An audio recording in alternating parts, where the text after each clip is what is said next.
आज हम लोग ईथर पढ़ेंगे, जो कि हम लोग का ऑर्गेनिक केमिस्ट्री का जो क्लास 12 का लेक्चर है केमिस्ट्री का। पिछले लेक्चर में हम लोग एल्कोहल के प्रॉपर्टीज़ वगैरह के बारे में देखे, फिनॉल एल्कोहल। तो आज हम लोग ईथर स्टार्ट करेंगे। तो ईथर में तुमको जहाँ तक है, ईथर का जो कि फंक्शन ग्रुप होता है तुमको, जो कि O के दोनों ओर एल्किल ग्रुप जुड़ा हुआ रहता है। एल्कोहल में जो एक तरफ H होता है तो यहाँ पर दोनों तरफ एल्किल ग्रुप समूह रहेगा, एल्किल ग्रुप रहेगा। तो आज का लेक्चर में हम लोग देखेंगे इसका प्रिपरेशन, पहले उसका फिजिकल प्रॉपर्टी और इसके केमिकल रिएक्शन भी हम लोग शामिल करेंगे। तो पहले हम लोग प्रिपरेशन की बात करते हैं। प्रिपरेशन, तो ईथर को हम लोग जो बनाते हैं, तो ईथर का पहला हम लोग कर सकते हैं from alcohol. From alcohol acidic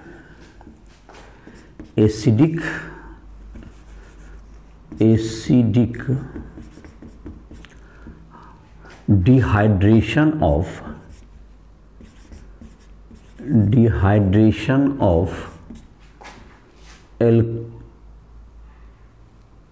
alcohol produces ether. ये जो ईथर बनता है, इसमें तुमको इस रिएक्शन में का जो तुमको कम्पिटिटिव एक प्रोडक्ट होता है, सब्स्टिट्यूशन रिएक्शन के आधार पर, ये एलिमिनेशन के आधार पर तुमको सब्स्टिट्यूशन के आधार पर ईथर बनेगा। और इसका एक दूसरा कम्पिटिटिव जो रिएक्शन है दैट इज एलिमिनेशन। एलिमिनेशन इसमें हो जाए, अगर आप ऐसा सुटेबल कंडीशन ना हो तो तुमको ये एल्कीन भी बन सकता है इसमें, इस साइड प्रोडक्ट के इसके। और एल्कीन, और अगर टर्सरी अल्कोहल है तो आपका जो है साइड प्रोडक्ट, मतलब कि जो मेजर प्रोडक्ट आपका होगा एल्कीन ही होगा। तो ये जो है एलिमिनेशन और सब्स्टिट्यूशन एक दूसरे के कंपिटिटिव रिएक्शंस होते हैं, जिसके जैसे अगर इन एक्सेस ऑफ अल्कोहल है आपका, अगर इन एक्सेस ऑफ अल्कोहल जैसे कि तुमको CH3CH2OH, तो इसकी मात्रा अगर ज़्यादा रही इन एक्सेस ऑफ अल्कोहल, और अगर टेम्परेचर जैसे तो हमको रहा इसके लिए, खास करके इस रिएक्शन के लिए 140 डिग्री सेल्सियस, तो 413 केल्विन, तो तुमको इसमें जो है तुमको इसका जो मेजर प्रोडक्ट होगा ethyl CH3CH2O CH2CH3 ethoxy ethane बनेगा, इथॉक्सी इथेन बन जाएगा और प्लस H2O हो जाएगा। ये तुम्हारा होगा। लेकिन यही रिएक्शन एलिमिनेशन की ओर अगर चला गया, ये SN2 से होता है, ये SN2 मैकेनिज्म को ओबे करके होगा। और अगर एलिमिनेशन चला गया, एलिमिनेशन E1 E2, तो इसमें तुमको जो है E2 मैकेनिज्म को अगर ओबे करेगा तो ये तुमको CH3CH2OH, इसमें तुमको अगर चला गया H प्लस के प्रेजेंस में और 443 केल्विन टेम्परेचर, इसको ध्यान रहे टेम्परेचर को, थोड़ा सा ज़्यादा टेम्परेचर है इसमें। तो इस स्थिति में जो मेजर प्रोडक्ट है डिहाइड्रेशन का वो एल्कीन होगा, इथीन होगा इस केस में, और प्लस वाटर होगा ये। तो ये तुमको इथीन बन सकता है। तो ये दोनों कंपटीशन रिएक्शन होते हैं। जहाँ तक इसका मैकेनिज्म देख लेते हैं, पहले SN2 का मैकेनिज्म देखते हैं क्या होगा। तो पहला स्टेप में इसमें H प्लस जुट जाएगा। जैसे SN2 में जो ईथर बनता है, तो पहले SN2 में देखते हैं, इसमें OH है, तो O के पास लोन पेयर है और H है, इसमें H प्लस ऐड हो जाएगा। तो क्या बन जाएगा आपका, तो H प्लस आ जाएगा CH3CH2, ये O पे आ जाएगा प्लस चार्ज, और यहाँ पर H जुट जाएगा, इसके लोन पेयर से जुट गया, इसलिए ये OH2 पे प्लस होगा। और इसके जो है तुमको इसके बैक साइड से तुमको जो अल्कोहल का दूसरा मॉलिक्यूल है, इसके बैक साइड अटैक जैसे कहते हैं, तो इसके बैक साइड से जिधर से OH2 प्लस रहेगा उसके अपोजिट साइड से ये जुट जाएगा CH3CH2, और ये जो O के पास लोन पेयर होगा इससे जाके अटैच हो जाएगा, एक ही साथ सब्स्टिट्यूशन SN2 करेगा ये। तो जब SN2 यहाँ पर जो है तुमको SN2 रिएक्शन से क्या करेगा, ये इसको जो है तुमको OH2O प्लस को यहाँ से क्या कर देगा, यहाँ पर से ये यहाँ से अटैच कर देगा और यहाँ पर से ये लिबरेट हो जाएगा। इस ढंग से, और इस पर जाकर के ये जुटेगा और ये साथ साथ जुट जाएगा यहाँ से। तो क्या हो जाएगा तुम्हारा, जैसे कि इसका जो CH3CH2 CH3CH2 और कहाँ से जुटेगा, ये O से जुटेगा, लोन पेयर से। तो O लिखिए यहाँ, और इधर की तरफ यहाँ पे प्लस आ जाएगा CH2 CH3, और इधर की तरफ क्या है, O से जुड़ा हुआ एक H है, और ये H इसको दे देगा लोन पेयर, इसका प्लस खत्म हो जाएगा और H प्लस रिलीज हो जाएगा आपका। तो चलिए इधर लिख दीजिए, तो CH3CH2 और यहाँ O हो गया और CH2 CH3, जाहिर इसके पास लोन पेयर भी आ गया, और H प्लस आपका जो कि H प्लस जो कैटलिस्ट के रूप में ये जो सल्फ्यूरिक एसिड वगैरह से आ जाएगा, ये रिलीज हो जाएगा हमारा। तो इस तरह से ये प्रोडक्ट तुम्हारा बन गया। अब जहाँ तक एलिमिनेशन की इसी रिएक्शन में अगर देखेंगे, जो एल्कीन हमारा होता है, तो एल्कीन अगर होता है तुमको एलिमिनेशन का, खास करके अगर टर्सरी अल्कोहल है तो एलिमिनेशन ही मेन प्रोडक्ट होता है।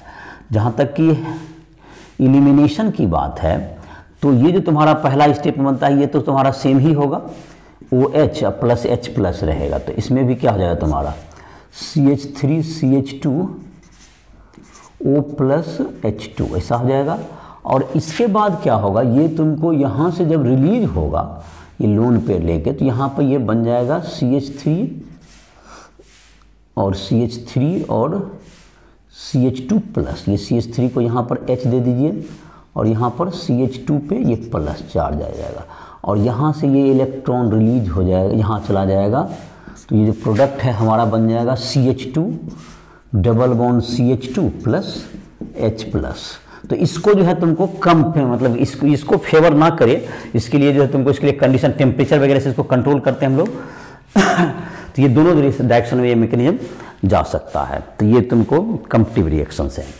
और इसमें क्या लिखेंगे, in excess of tertiary alcohol जो है तुमको इसमें tertiary alcohol produces alkene as major product, और प्राइमरी अल्कोहल तुमको कुछ सुटेबल कंडीशंस में क्या देते हैं, ईथर का प्रोडक्शन करते हैं। तो टर्सरी अल्कोहल में जो है तुमको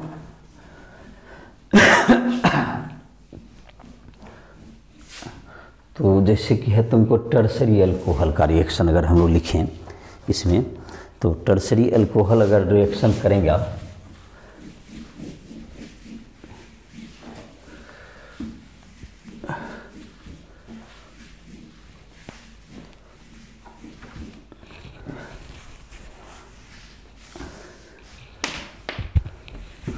tertiary alcohol in presence of H plus gives alkene as major product.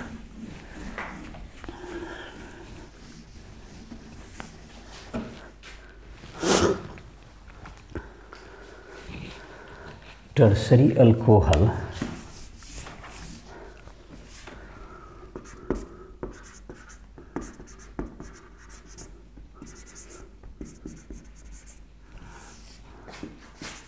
on dehydration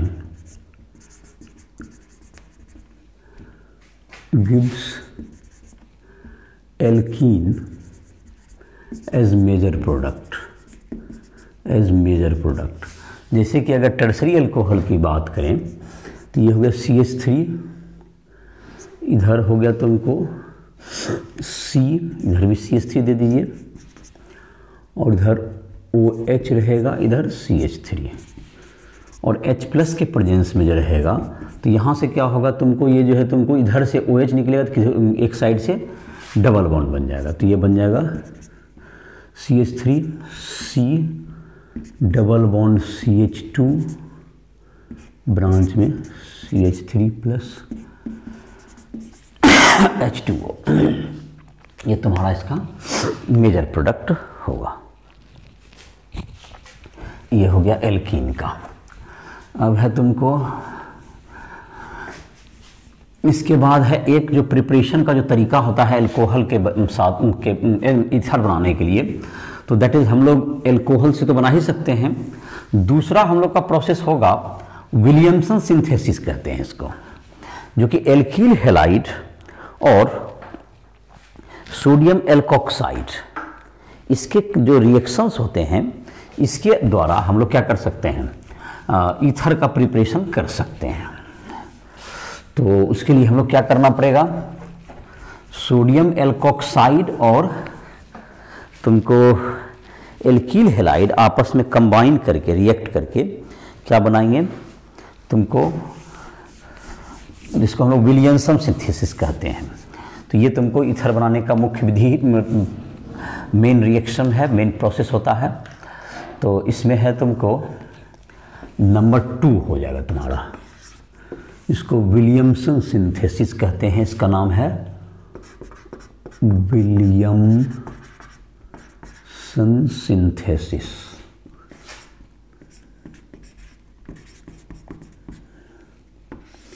Williamson synthesis.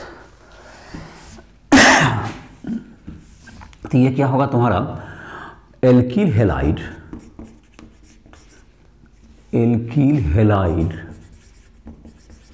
With sodium alkoxide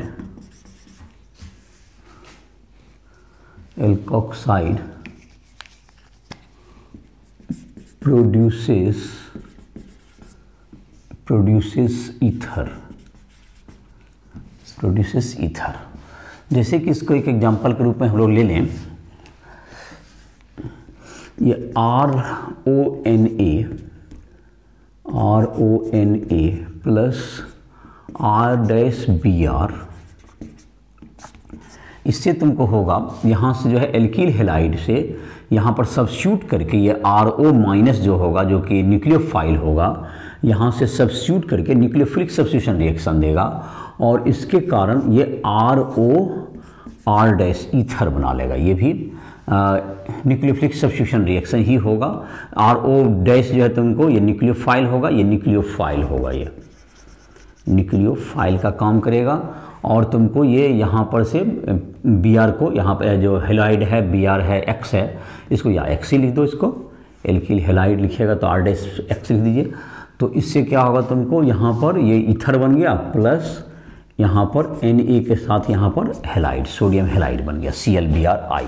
तो जहाँ तक इसमें रिएक्टिविटी की बात है तो तुम्हारा जो है ये तुमको, तो ये जो तुम्हारा रिएक्शन होता है R- जो एल्कील हैलाइड होना चाहिए, यहाँ पर alkyl halide should be primary, otherwise नहीं तो ये बेस भी है, ये RONA जो है तुमको ये बेस है। तो ये अगर सेकेंडरी या टर्सरी रहा तो एल्कीन बनने की संभावना बढ़ जाएगी। तो R-Bi ये जो प्राइमरी हैलाइड होना ही चाहिए, इसको ये प्राइमरी हैलाइड इज प्रीफर्ड, नहीं तो इन केस ऑफ टर्सरी हैलाइड ये रिएक्शन तुमको किसकी संभावना बन जाती है, इसमें तुमको इन case of tertiary halide,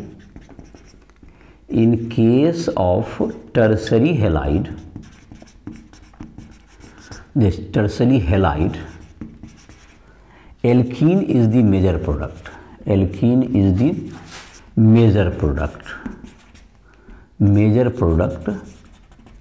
not ether नहीं होगा उसमें मेजर प्रोडक्ट, और एल्कीन बन जाएगा।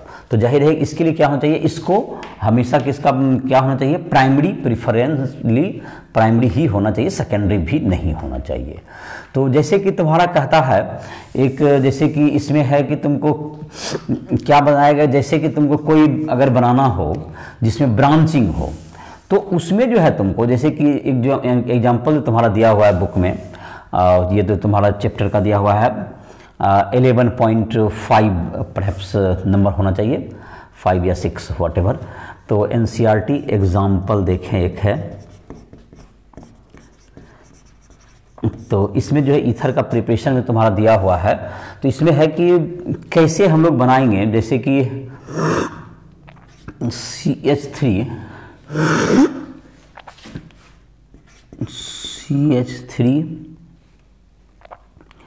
CH2ONA प्लस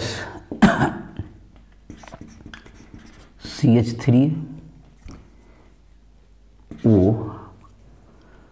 इधर की तरफ हो गया, इधर Br दे दीजिए, इधर CH3 दे दीजिए और इधर C2H5 अगर दे दीजिए। चलिए, तो इससे जो है तुमको, इससे जो बनेगा तुमको यहाँ पर बनाया गया अगर, तो यहाँ पर तुमको क्या होगा, अगर तुमको इसको बनाएंगे तो ये तुमको CH3 यहाँ सब्स्टिट्यूट करेगा अगर तुमको, तो ईथर इसको बनाया गया है। क्या इस रिएक्शन में क्या गड़बड़ी है, इसको ईथर बनाया गया। यहाँ पर C हो गया, इधर की तरफ CH3 हो गया, और इधर की तरफ CH3 हो गया, यहाँ पर O हो गया, और यहाँ पर CH3 बनाया गया, प्लस NaBr, या ये तुम्हारा। तो क्या इस रिएक्शन में इससे बनेगा या नहीं बनेगा, तो इसका जाहिर है कि इसमें क्या होगा, इस तरह के रिएक्शन के लिए यहाँ पर जो यूज़ किया गया, क्या गड़बड़ी है कि यहाँ पर जो है तुमको ये टर्सरी हैलाइड जो है इसका यूज किया जा रहा है, तो इसके बनने की संभावना लगभग कम है, ये नहीं बन पाएगा। क्योंकि टर्सरी हैलाइड का जो मेन प्रोडक्ट होता है, टर्सरी हैलाइड क्या प्रोड्यूस करेगा mainly, tertiary halide produces mainly alkene.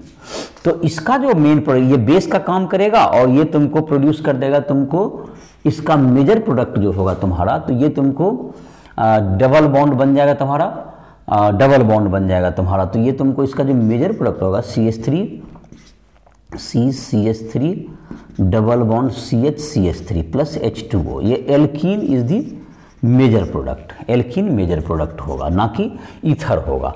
इस टाइप के ईथर बनाने के लिए अब क्या करना चाहिए, ऐसा कहा गया है। तो इसमें क्या करना चाहिए था, अगर ऐसा ईथर बनाना आप चाह रहे हैं, ये जो ईथर आपका बनना चाहे, तो इसके लिए आपको इधर जो है इसको जस्ट इंटरचेंज कर देना था। मतलब ये हुआ कि जो एल्कील हैलाइड, जो इधर जो सोडियम एल्कोक्साइड के साथ आप tertiary halide, tertiary group, alkyl group भी ले सकते हैं। इसका मतलब ये कहना चाह रहे हैं कि ये जो चीज़ था रिएक्शन को, इसको सीक्वेंस को इधर जो टर्सरी एल्कील ग्रुप है उसको दे देंगे सोडियम एल्कोक्साइड के साथ, तो वो इथर बन जाएगा। और उधर जो है हैलाइड को क्या कर लेते हैं हम लोग, प्राइमरी कर लेंगे। तो हम लोग का जो रिक्वायर्ड प्रोडक्ट है हम लोग का ये वो आ सकता है, विलियमसन सिंथेसिस से आ जाएगा। जैसे कि यहाँ पर देखो, इसको चलो इसको मिटा ही देते हैं, रिएक्शन का प्रोडक्ट इसको देखो, तो इसका सही रिएक्शन क्या होता है उसको लिख देते हैं।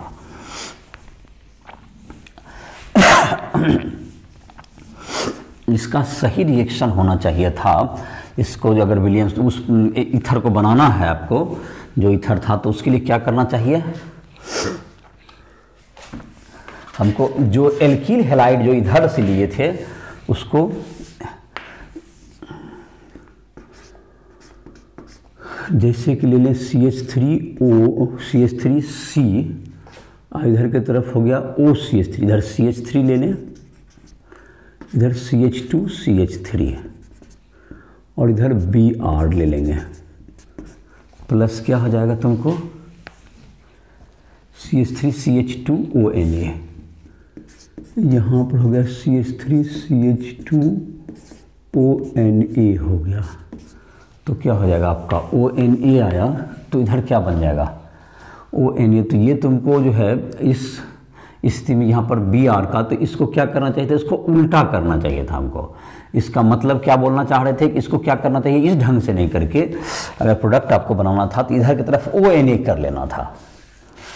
तो क्या करना चाहिए, देखो इसका प्रोडक्ट को CH3CH3 इधर हो गया, CH2 CH3, और यहाँ से हमको O माइनस और Na+, ये ONa इधर कर लेना था, और इधर की तरफ जो है प्राइमरी हैलाइड CH3 CH2, और आपको Br ले लेते आप। तो ये जो प्रोडक्ट है जो कि आप बनाना चाहते हैं इथर, तो यहाँ से क्या हो जाएगा, इसमें से एल्किल हाइड से यहाँ सब्स्टिट्यूशन कर देगा ये, और इस प्रकार से हमारा प्रोडक्ट आ जाएगा। तो ये प्रोडक्ट बन जाएगा CH3C, जो भी ग्रुप रहे दोनों तीनों तरफ CH3 भी हो सकता है क्वेश्चन में, जो भी हो CH2 CH3 O CH2 CH3, तो ये हमारा प्रोडक्ट बन जाएगा। ये इथर बनने के लिए क्या जरूरी था, और प्लस NaBr तो हर साइड प्रोडक्ट के रूप में रहेगा ही। तो ये इसको बनाना है तो इथर को, तो ये सही रिएक्शन होगा, ये करेक्ट रिएक्शन होगा। जो क्वेश्चन दिया हुआ था उसमें तुमको यही था कि कौन सा करेक्ट रिएक्शन होगा उसको ही बताना था, ये करेक्ट बनाने का प्रोसेस होगा इसका। तो समझ में आ गया होगा। अब हम लोग देखते हैं इसका विलियमसन सिंथेसिस था इसका मेन बनाने का प्रोसेस। अब है तुमको इसके बाद है तुमको इसका फिजिकल प्रॉपर्टी। जहाँ तक कि ईथर की बात है, ईथर के मॉलिक्यूल्स आपस में हाइड्रोजन बॉन्डिंग नहीं बना सकते हैं, तो इसका जो कि मेल्टिंग बॉइलिंग पॉइंट होगा आइसोमेरिक अल्कोहल, जिसके कि मॉलिक्यूलर फार्मूला सेम होंगे, उससे ये कम होगा। इसका जो मेल्टिंग बॉइलिंग पॉइंट है वो काफ़ी कम होता है, लेकिन जो इसमें इसके कंपेरेबल जो कि मॉलिक्यूलर वेट के हाइड्रोकार्बन है उसके लगभग बराबर होगा इसका। तो इसमें जो है तुमको फिजिकल प्रॉपर्टी में कह सकते हैं, physical property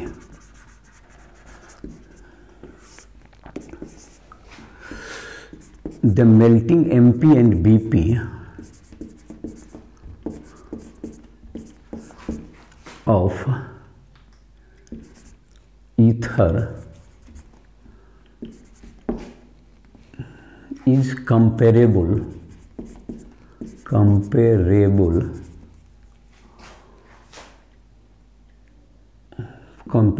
with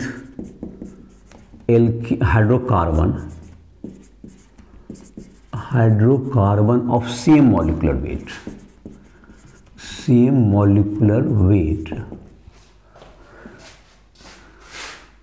but less than it's isomeric alcohol से कम होता है। जैसे कि एक तुमको एन पेंटेन है, एन पेंटेन का जैसे देखिए, जैसे कि इथॉक्सी इथेन C2H5OC2H5, ये तुमको ईथर हुआ, इसका मॉलिक्यूलर वेट हो गया 1224 प्लस 9 प्लस 5 29 इंटू 29 क्या होगा 58 प्लस 16 74 हो गया, 58 प्लस 16 दैट इज 64 इसका मॉलिक्यूलर वेट हुआ। इसका molecular weight that is equal to 74।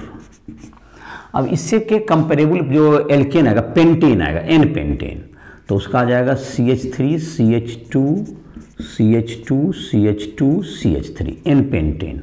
इसका मॉलिक्यूलर वेट क्या होगा C5H12 है, तो 60 मॉलिक्यूलर वेट इसका 72 है।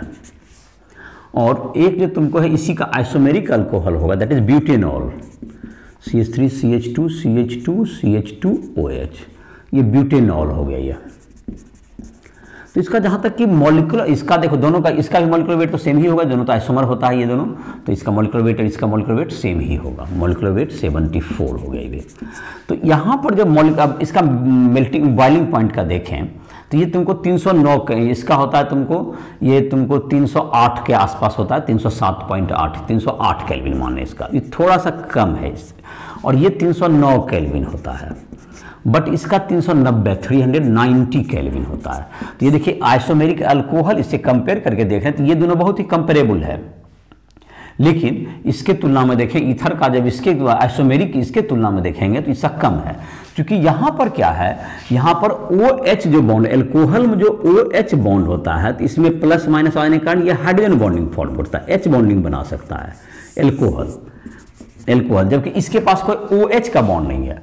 अल्कोहल में लैक ऑफ हाइड्रोजन बॉन्डिंग यहाँ पर है, इसका रीजन हो गया lack of hydrogen, H bonding का कमी होना है, ये इसका melting boiling point isomeric alcohol से कम करता है।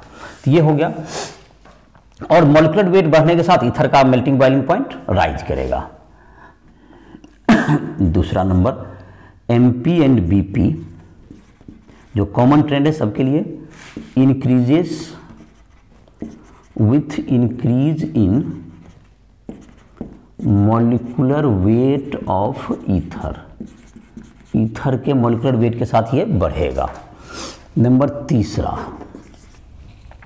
ये जो ईथर है तुमको, इसमें तुमको वाटर में के साथ ये हाइड्रोजन बॉन्ड बना सकता है, तो ये वाटर के साथ ही मिक्सिबल होगा, और कंपेरेबल थोड़ा बहुत तो ईथर अल्कोहल से कम होता है, तो सेम मॉलिक्यूलर वेट है अगर तो ईथर जो है तुमको, ether can form H bonding, hydrogen bonding with water, so it is soluble in water, अब देखो यहाँ पर जो है अपने बीच में ये हाइड्रोजन बॉन्डिंग नहीं बना पाता, लेकिन वाटर के साथ ये हाइड्रोजन बॉन्डिंग बना लेगा, क्योंकि वाटर में जैसे देखो ये R O यहाँ पर लोन पेयर, इसके पास R डैश है, तो ये H2O के जो कि H2O का जो H होगा इधर की तरफ, ये H जैसे है, इसके साथ हाइड्रोजन बॉन्डिंग बना सकता है ये, लेकिन अपने मॉलिक्यूल के साथ, इसलिए मेल्टिंग बॉइलिंग पॉइंट पे ये अपने मॉलिक्यूल के साथ ROR, वहाँ ROR रहता, यहाँ कहीं H नहीं है, तो अपने बीच में जब रहता है तो ये मॉलिक्यूल हाइड्रोजन बॉन्डिंग नहीं बना पाता, ये ध्यान रहे। लेकिन वाटर के साथ ये सॉल्युबल होगा, बिकॉज कि वाटर के साथ ये हाइड्रोजन बॉन्डिंग बना सकता है, इसलिए वाटर के साथ ये सॉल्युबल होता है। तो ये तुम्हारा हो गया। और एल्कोहल भी सॉल्युबल होता है, ये इसी कारण हाइड्रोजन बॉन्डिंग फॉर्म करता है, तो वो बनाता है, वो भी सॉल्युबल होगा। तो लेकिन जबकि एल्केन की तुलना में एल्केन जो है इनसॉल्युबल होता है वाटर में। और जहाँ तक हाइड्रोकार्बन मतलब कि तुम्हारा, और जहाँ तक कि रहा ये इनऑर्गेनिक सॉल्वेंट में भी सॉल्युबल होगा। Ether is soluble in inorganic solvent, organic solvent like benzene और carbon tetrachloride CCl4, carbon tetrachloride ETC, इसमें क्या होगा, ये सॉल्युबल होगा। तो ये तुम्हारा इसके फिजिकल प्रॉपर्टी हो गए। और जैसे जैसे इसका मॉलिक्यूलर वेट बढ़ेंगे, मेल्टिंग बॉइलिंग पॉइंट बढ़ते हैं। तो ये तुम्हारा अब हम लोग इसके केमिकल रिएक्शंस के बारे में देखेंगे कि ये तुमको ईथर जो है, तुमको ईथर में वो के पास जो है सिमेट्रिक रहता है, तो बहुत ज़्यादा रिएक्टिव तो नहीं है ये, लेकिन जाहिर है कि इसको हम लोग वहाँ पर से क्लीवेज कर सकते हैं बॉन्ड को, और उसके आधार पर एल्किल हैलाइड और अल्कोहल हम लोग बना सकते हैं। तो HX के साथ रिएक्शन करा के इसको हम लोग एल्किल हैलाइड और ईथर एल्कोहल में इसको ब्रेक कर सकते हैं, वहाँ से एल्किल ग्रुप के पास से O का जो बॉन्ड होता है एल्किल ग्रुप से, वहाँ से ब्रेक करके हम लोग एल्किल हैलाइड बना सकते हैं। अगर हाइड्रोजन हैलाइड से रिएक्शन कराएं तो इससे हम लोग ऑब्टेन कर सकते हैं। तो reaction with hydrogen halide, chemical reaction में पहला देखेंगे।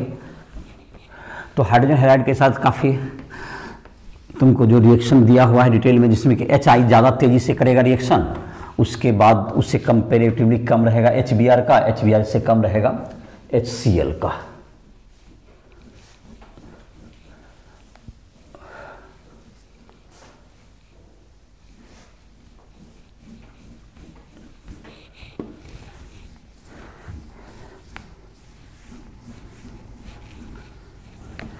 HI से कम, HI का ज़्यादा होगा, HBr उससे कम, HCl का उससे कम होगा।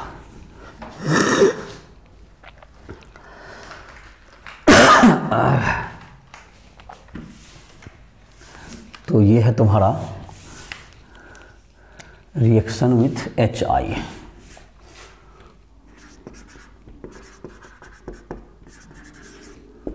Chemical reaction.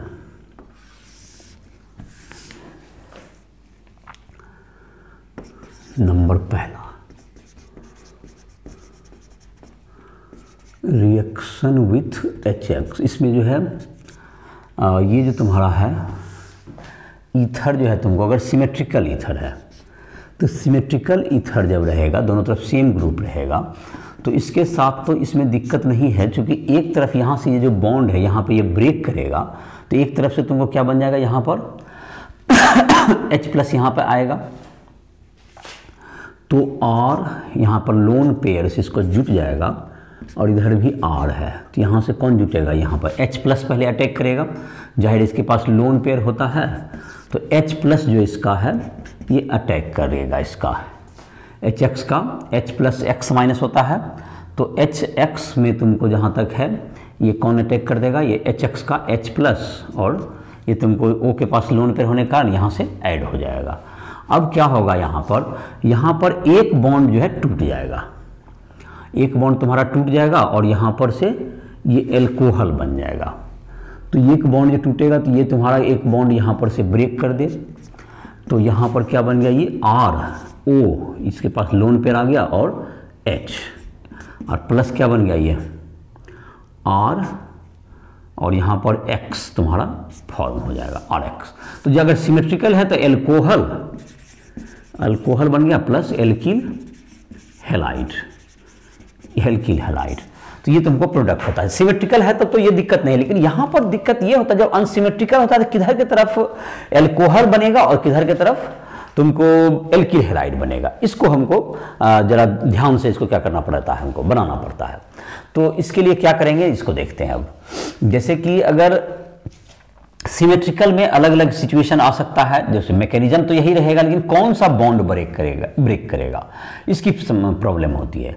लेकिन अगर तुमको जैसे कि है, एक तरफ मान लेते हैं कि तुमको CH3 है, और जहां तक इसमें रिएक्टिविटी का जो है, तुमको HI का रिएक्टिविटी ज़्यादा होता है HBr से, इस रिएक्शन में HBr से HCl का ज़्यादा होता है। तो अगर आप HI से ही रिएक्शन कराएं तो CH3 है, जैसे O CH2CH3 है प्लस HI होगा, तो इसका जो प्रोडक्ट होता है, जो डिफरेंट सिचुएशन में प्रोडक्ट बताऊंगा, तो इसमें जो प्रोडक्ट होता है कि तुमको ये जो छोटा ग्रुप है, जो जुटने के बाद H प्लस जुटने के बाद जो छोटा ग्रुप होता है, जैसे इसका मैकेनिज्म लिखें तो CH3 जैसे यहाँ पर कर रहे थे O, और यहाँ पर तो CH2CH3 रहेगा, H प्लस जुट गया, यहाँ पर H जुट गया, जिससे कि यहाँ पर प्लस चार्ज आ गया। तो ये जो टूटना होता है, जो स्मॉल ग्रुप होता है, उसको तोड़ना आसान होता है स्मॉलर ग्रुप का। तो स्मॉलर ग्रुप यहाँ से टूट जाएगा, तो स्मॉलर ग्रुप की तरफ कौन चला जाएगा, ये यहाँ से टूट के चला जाएगा इस ढंग से।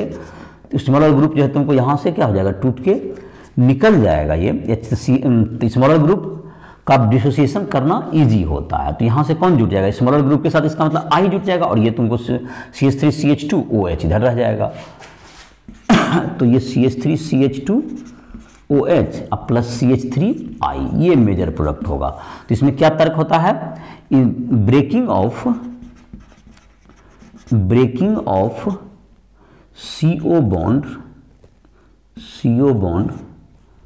with smaller alkyl group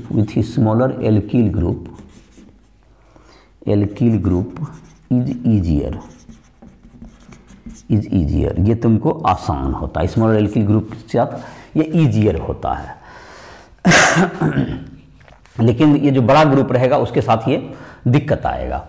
तो स्मॉलर एल्किल ग्रुप के साथ ये आसान होता है, और इसीलिए इस स्थिति में जैसे तुमको अलग अलग सिचुएशंस में ही बताएंगे। तो ये जो कंडीशन था तुम्हारा, जब दोनों तरफ प्राइमरी है, तो primary in case of primary, ये प्राइमरी में तुमको इन केस ऑफ प्राइमरी स्मॉलर की तरफ आ ही जाएगा।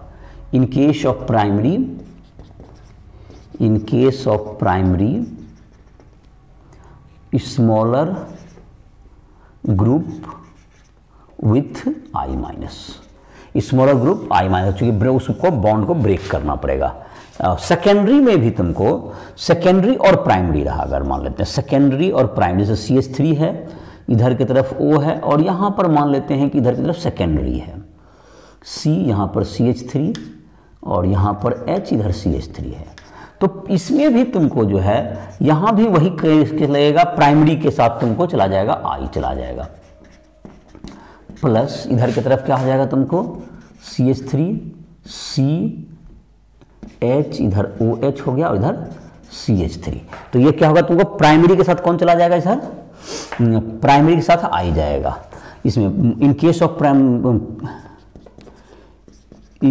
Of 1 degree primary and secondary alkyl halide, secondary alkyl group I minus with primary के साथ जाएगा ये।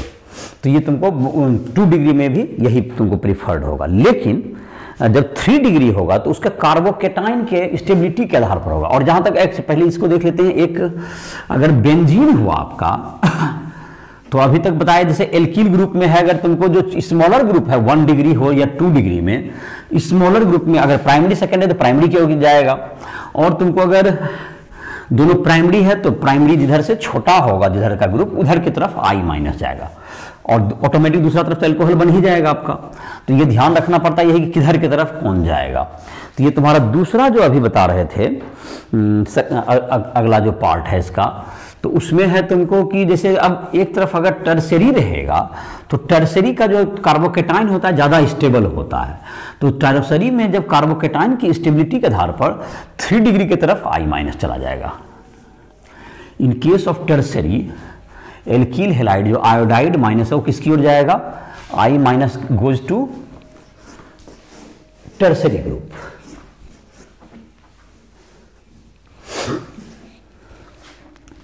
I minus goes towards tertiary group.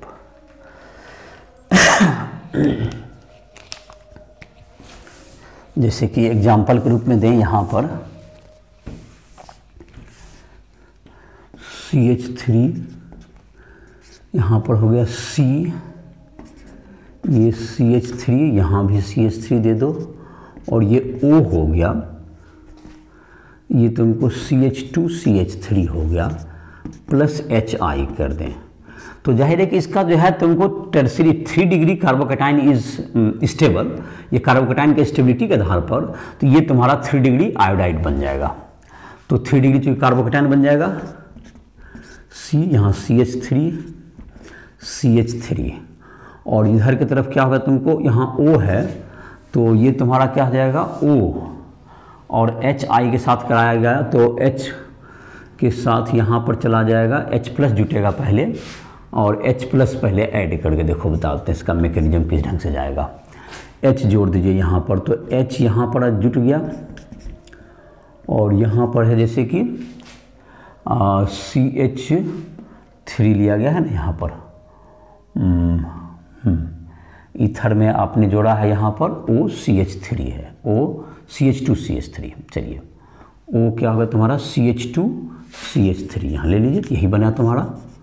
और इसके बाद क्या होगा, यहाँ पर जो H प्लस आ गया, तो ये जो तुम्हारा है, ये अगर लोन पे इधर से ये टर्सरी, अगर ये प्राइमरी के बजाय ये टर्सरी कार्बोकैटायन बनेगा तो ज़्यादा स्टेबल होगा। तो ये तुम्हारा जो होता है यहाँ पर क्या होगा, इसका जो मैकेनिज्म इस ढंग से टूट जाएगा। ये जाहिर है कि ये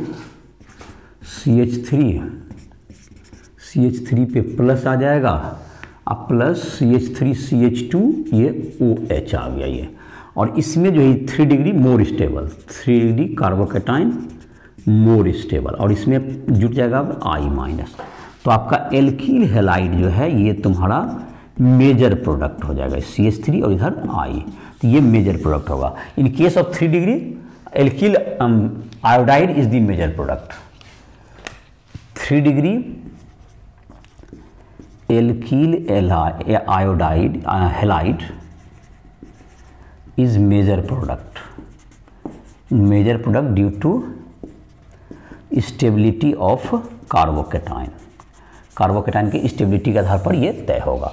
जैसे कि अगर एक बेंजीन रहता, अगर सपोज दैट कोई भी प्राइमरी टर्सरी कुछ भी रहे, बेंजीन रहता, यहाँ पर कोई भी एल्किल ग्रुप यहाँ पर रहे O के साथ, यहाँ पर मान लेते हैं कि प्राइमरी हो, सेकेंडरी हो, टर्सरी हो, कोई भी एल्किल ग्रुप होगा, तो बेंजीन के साथ जो ये बॉन्ड होता है, ये एल्किल ग्रुप है, ये एल्किल ग्रुप है। तो क्या बनेगा, अगर आप ये सवाल हुआ तो देखिए बेंजीन के साथ इसको जो तोड़ना होता है ना, बेंजीन के साथ ये जो बॉन्ड होता है, इसमें पार्शियल डबल बॉन्ड करेक्टर होता है ड्यू टू रिजोनेंस, इसके O के लोन प्रकार यहाँ पर डबल बॉन्ड आ जाता है। तो ये डबल बॉन्ड करेक्टर होता है, इसको डबल बॉन्ड को तोड़ना तो आसान नहीं होगा। तो जाहिर डबल बॉन्ड को जब तोड़ना आसान नहीं होगा, तो जब आप HI से रिएक्शन कराइएगा तो आपको इधर का ही बॉन्ड टूटेगा, तो ये H प्लस यहाँ आएगा, तो ये बॉन्ड टूटेगा इधर का। तो इसका मतलब हमेशा ये जो प्रोडक्ट होगा ये फिनॉल होगा। इधर से क्या बन जाएगा आपका, ये फिनॉल बन जाएगा, प्लस इधर की तरफ RI एल्किल आयोडाइड बन जाएगा, ये फिनॉल ही बनेगा इसमें, और इधर एल्किल आयोडाइड ये तुमको ये बन जाएगा। तो ये तुमको बेंजीन के साथ ये होगा तुम्हारा। तो 1 डिग्री 2 डिग्री में तुमको 1 डिग्री अगर दोनों है तो छोटे ग्रुप की तरफ एल्किल ग्रुप जाएगा। 1 डिग्री 2 डिग्री में तो प्राइमरी के साथ कौन जाएगा, I जाएगा। अगर 3 डिग्री रहा तो 3 डिग्री अगर 1 डिग्री हो या 3 डिग्री 2 डिग्री हो, तो उस स्थिति में 3 डिग्री का कार्बोकैटायन ज़्यादा स्टेबल होता है, तो उस स्थिति में 3 डिग्री के साथ I माइनस जाएगा। और अगर बेंजीन के साथ जुड़ा हुआ तो फिनॉल आपका प्रोडक्ट होगा, इसका मतलब I जो है एल्किल ग्रुप के साथ जाएगा। जैसे कि यहाँ पर एक एग्जाम्पल तुम्हारा दिया हुआ है NCERT में, उसको हम लोग डील कर लेते हैं। 11.7 या 6 नंबर है तुम्हारा, जिसे नंबर देख लोगे बुक में। तो ये तुम्हारा जो इसमें दिया हुआ है, कुछ इस तरह के ही रिएक्शंस दिए गए, जैसा रिएक्शन की अभी चर्चा कर रहे थे कि इसके प्रोडक्ट क्या हो गए। तो अभी तक गौर किया होगा तो बन जाएगा। प्राइमरी के केस में स्मॉलर ग्रुप के साथ जाएगा, और अगर टर्सरी रहा तो तुमको टर्सरी की तरफ चला जाएगा, और जिधर फिनॉल बनने की संभावना है तो वहाँ पर फिनॉल ही प्रोडक्ट होगा। तो ये तुम्हारा जो है एनसीईआरटी का जो एग्जाम्पल है इसके हम लोग देख लेते हैं, इसी से मिलता जुलता है। एक एग्जाम्पल देखते हैं हम लोग। तो एनसीईआरटी का जो एग्जाम्पल होगा इसमें तुमको जहाँ तक कि मुझे याद है पहला क्वेश्चन है तुम्हें CH3 CH2 CH3 इसके बाद CH2O CH2 CH2 CH3 और इधर के इसको रिएक्शन करा दिए HI के साथ, तो क्या प्रोडक्ट होगा? तो जाहिर है कि इधर जो तुमको बड़ा ग्रुप है तो जो दोनों प्राइमरी ही है, दोनों जो तुमको ग्रुप है यहाँ जुड़ा हुआ O से जुड़ा हुआ दोनों प्राइमरी ग्रुप है। तो प्राइमरी ग्रुप में क्या बताया था कि I किसकी ओर जाता है? बड़ा जो छोटा एल्किल ग्रुप इसकी ओर जाएगा, तो इधर की तरफ I बन जाएगा, उधर की तरफ OH बन जाएगा। तो ये तुम्हारा CH3 CH2 CH3 और यहाँ पर तुमको जो है CH3 और CH2I बन जाएगा, इधर CH2 इधर OH बन जाएगा और इस साइड जो तुम्हारा है CH3 CH2 इधर I बन जाएगा। ये छोटा ग्रुप इधर की तरफ है तो ये इधर की तरफ तुमको OH रह जाएगा। तो ये तुम्हारा इसका होता है, इसका पहला का प्रोडक्ट ये हो जाएगा तुमको, जहाँ पर बड़े ग्रुप के छोटे ग्रुप की तरफ ये प्रीफरेबली जाएगा। दूसरा जहाँ तक हो, अगर ये टर्सरी ग्रुप है आपका CH3 CH3 इधर O है तुमको, इधर कोई भी प्राइमरी हो CH3 हो C2H5 हो, इधर HI जोड़ेंगे तो क्या होगा प्रोडक्ट आपका?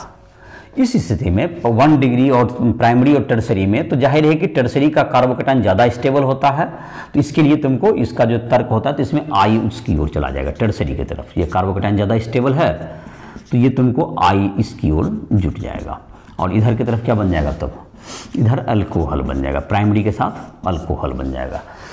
जो भी ग्रुप रहेगा CH3 CH2 CH जो भी ग्रुप होगा अकॉर्डिंगली अल्कोहल उधर चला जाएगा। 3 डिग्री में तुम्हारा तर्क बदल गया। एक तीसरा इसी में है बेंजीन है और एक वो हो गया इधर बेंजाइल ग्रुप, बेंजाइल है इधर। चलिए, तो अब इसका जब कि हम लोग HI के साथ रिएक्शन कराएंगे तो क्या प्रोडक्ट बनेगा?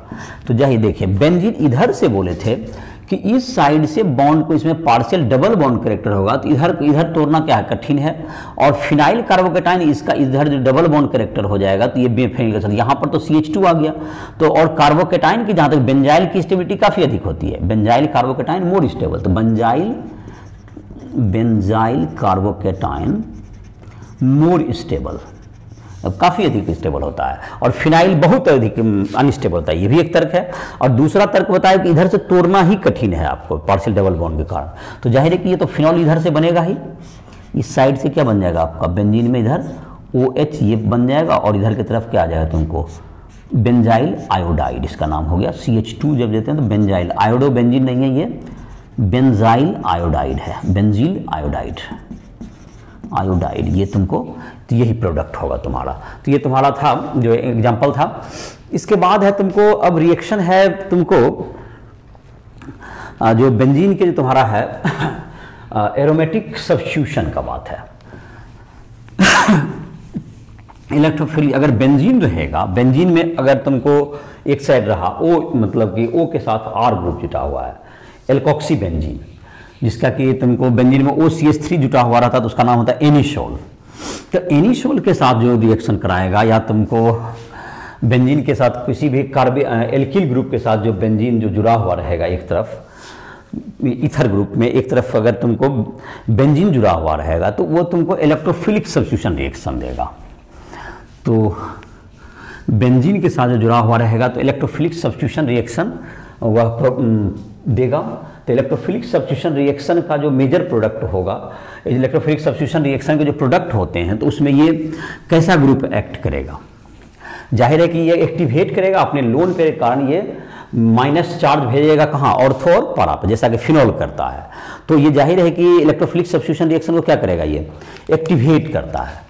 जो एल्किल ग्रुप है वो R जो होगा, ये बेंजीन में अगर वो R तुमको जुड़ा, बेंजीन में OCH3 रहेगा तो उसका नाम एनिसोल हो गया। ध्यान रहे, बेंजीन में OCH3 का नाम एनिसोल होता है बाकी तुमको जो है बेंजीन में ओ और कोई भी ग्रुप जुटा हुआ रहेगा, ये क्या करेगा, इलेक्ट्रोफिलिक सब्स्टिट्यूशन रिएक्शन को ये एक्टिवेट करेगा।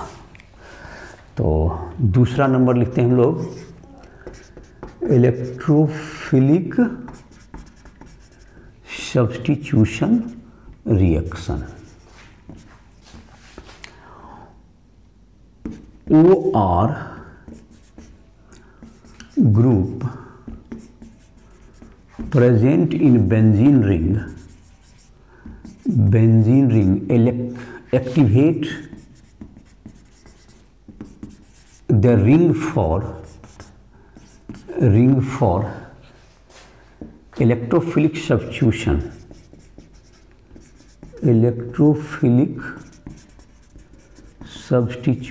reaction, and it is ortho-para directing group,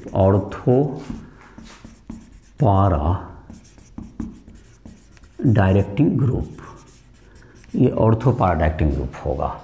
benzene में तुमको अगर ये जुटा हुआ है तो ये तुमको ऑर्थो-para डायरेक्टिंग ग्रुप होगा ये। तो ये तुम्हारा हो गया। जैसे कि बेंजीन में तुमको ये लोन पेयर के कारण, जैसे कि है तुमको यहाँ डबल बॉन्ड हो, यहाँ डबल बॉन्ड हो, तो ये तुमको इसका रेजोनेंस स्ट्रक्चर तो बनाने आता होगा, जो फिनॉल वगैरह का बनाए हुए थे फिनॉक्साइड आयन में, तो ये यहाँ जाएगा, तो उसको बार बार नहीं बना रहे हैं, ये ऑर्थो पे जाता है और ये नेगेटिव चार्ज पारा पे जाएगा, तो जाहिर है इसलिए ऑर्थो पारा डायरेक्टिंग ग्रुप होगा। तो जैसे नाइट्रेशन आप करना चाहें तो अब नाइट्रेशन इस प्रोडक्ट तो काफ़ी बार बनाया जा चुका है, तो इसको नाइट्रेशन कहाँ जाएगा, तो ये या तो ऑर्थो बनेगा या तो पारा आपका बन जाएगा, ये ऑर्थो बन जाएगा, या OR रहा तो यहाँ पर NO2 आ गया, या OCH3 भी रहेगा, ऑर्थो बन जाएगा, और इसका पारा आइसोमर इसका। तो ये सब रिएक्शन तो जैसे है सब में सिमिलर ही है, नाइट्रेशन कहलाएगा ये। नाइट्रेशन के बाद तुम्हारा जो हो गया नाइट्रेशन है ये। जैसे तुमको है नाइट्रेशन के बाद तुमको जैसे कराना चाहो फ्रीडल क्राफ्ट में क्या होता है, एल्किलेशन एल्साइलेशन दोनों हो सकता है, ये सब एक्टिवेट है। तो कोई R-Cl अगर जोड़ दिया फ्रीडल क्राफ्ट में, यहाँ पर कौन सा कैटलिस्ट होता है, एनहाइड्रस AlCl3 हेलोजन कैरियर, जिससे कि ये यहाँ पर R+ क्या बना, R- का प्लस ये एल्किल बनाएगा, यहाँ पर एल्किल ग्रुप बनाता है जो कि यहाँ पर इलेक्ट्रोफाइल का काम करेगा, तो ये ऑर्थोपारा पे जुट जाएगा। तो ये फ्रीडल क्राफ्ट एल्काइलेशन रिएक्शन हो गया तुमको। यहाँ पर OR रहा तो ये R- यहाँ से जुट जाएगा ऑर्थो पर, या R- जुट जाएगा पारा पोजीशन पर, इसको क्या कहते हैं हम लोग, फ्रीडल क्राफ्ट रिएक्शन। ये Friedel craft alkylation, Friedel Crafts acylation जैसे है ACYLATION फ्रीडल क्राफ्ट एसाइलेशन। अब तुमको बेंजीन में अगर यहाँ पे जुटा हुआ है OR, बेंजीन में OCH3 का नाम फिर याद होगा, ये है R-COCl जुटा हुआ है, और एनहाइड्रस AlCl3 तो कहाँ से होगा, ये Cl हट जाएगा तो COR- जुट जाएगा यहाँ पे जाके। बेंजीन में OR तो आपका रहेगा ही, और यहाँ पर COR- या तो ऑर्थो पर ही बन जाएगा, और साथ साथ इसके पारा पोजीशन पर भी ये बन जाएंगे। OR यहाँ पर ये ऑर्थो बन गया, यहाँ पर पारा पड़ गया जाएगा COR-। तो ये तुमको काफ़ी इजीली जो है तुमको इसका हेलोजिनेशन भी आप करेंगे तो ये एक्टिवेट रहता है, तुरंत तो हेलोजिनेशन भी हो जाएगा। हेलोजिनेशन करना चाहें तो Br2 इन CCl4 तो उससे भी कर सकते हैं। तो ये जो तुम्हारे रिएक्शंस हैं तो वो तुमको ऑर्थो पारा प्रोडक्ट ही देंगे।